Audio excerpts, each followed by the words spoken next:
بسم اللہ الرحمن الرحیم من جاء بالحسنة فله عشر أمثالها ومن جاء بالسيئة فلا يجزى إلا مثلها وهم لا يظلمون۔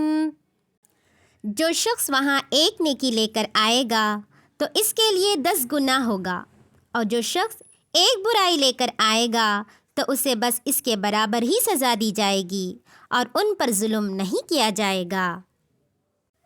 سورہ انعام آیت نمبر 160۔ حضرت ابن عباس رضی اللہ تعالیٰ عنہ کی روایت میں ہے کہ بے شک تمہارا رب رحم فرمانے والا ہے۔ جو شخص نیکی کا ارادہ کرے اور اسے عملی جامہ نہ پہنا سکے تو اس کے لیے ایک نیکی لکھ دی جاتی ہے، اور اگر وہ اسے عملی جامہ پہنا دے تو اس کے لیے 10 سے 700 گناہ بلکہ اس سے بھی کہیں زیادہ نیکیاں لکھ دی جاتی ہیں۔ اور جو شخص کسی برائی کا ارادہ کرے پھر اسے عملی جامہ نہ پہنائے تو اس کے لیے ایک نیکی لکھ دی جاتی ہے، اور اگر اسے عملی جامہ پہنا دے تو اس کے لیے ایک ہی برائی لکھ دی جاتی ہے یا اللہ تعالیٰ اسے معاف بھی فرما دیتا ہے۔ تخرید بخاری۔ Thanks for watching. Kindly like, subscribe and share my Junubian channel. Assalamu alaikum warahmatullahi wabarakatuh.